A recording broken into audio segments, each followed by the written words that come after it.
El-Kur'an fil lugha, e para Kur'ani, që është libri i Allahut, që është udhërrëfyes për jetën e besimtarit, duhet ta dim se Kur'an, çka do të thonë Kur'an edhe në aspektin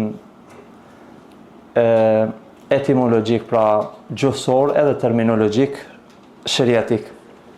Fjala Kur'an rrien nga fjala, nga rënja fjalës qara'a bi ma'na tala, ka dy kuptime gjuhësore.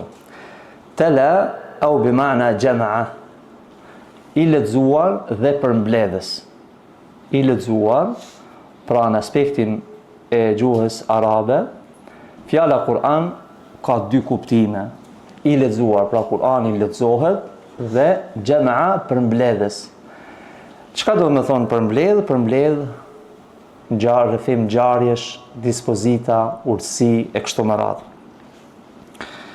Dorsa në aspektin e shariatit terminologjik, kalamullahi ta'ala al-munazzal ala rasulihi wa khatam anbiya'ihi Muhammad sallallahu alaihi wasallam, al-mabdu'u bi surati al-Fatiha, al-makhtum bi surati an-Nas.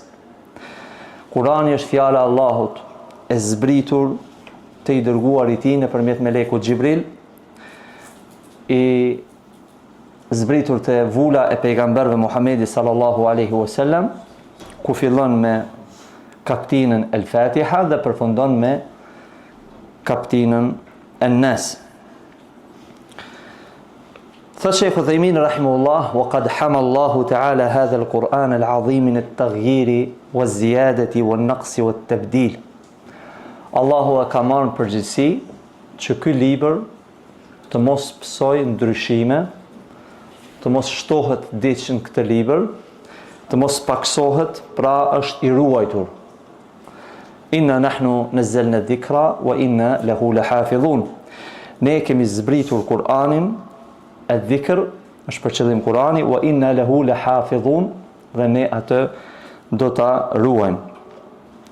Kanë kaluar shekuj dhe do të kalojnë shekuj, dhe deri sa të vijë momenti, pra shenjat e mëdha të kiametit, kur të ndodhin dhe të shenjat e mëdha, me tej do të vjen një moment ku do të ngritet Kur'ani. Kur'ani është zbritur dhe vjen një moment ku nuk do të ketë më Kur'an në tokë. Dhe kjo është një prej argumenteve që Kur'ani nuk është i krijuar, por është fjala e Allahut subhanahu wa taala. Pra siç e ka njeriu ato fletushkat, apo e ka para vetes, kur e hap nuk e gjen më Kur'anin. Përmendet se vetëm si shembull gjatë historisë që Kur'ani është i ruajtur prej Allahut subhanahu wa taala, kur një prej halifeve Abbasid ka pas prezent një krishter i cili është marrë me, ka qenë warraq, ka bërë shkrimin e librave. Edhe ja ka afru Islamin me pranu. Ky nuk e ka pranuar Islamin. Ka kalu shumë kohë kur prapa i ka hyrë te halifja si musliman. Dhe i ka thonë, pse tani e pranove Islamin e më herët nuk e ka pranuar Islamin. Unë kam qenë warraq, kam shkruar libra, kam qenë njëri që marr me botim. E mora Injilin, shtoja diçka, dhe kur delsha në treg, vetëm se njerëzit entuziazmoheshin ma shumë me blej Injilin. Ka diçka të reja dhe po shtohet. Kështu veprova edhe me Tevratin, kur shtova diçka nga Kurani dhe qita në treg, fillun me mbështy njerëzit. Pra fillun njerëzit e rëndon me mbështy në fytyrë, dhe aty kuptova se ky është libri i Allahut dhe nuk mundet askush me lut.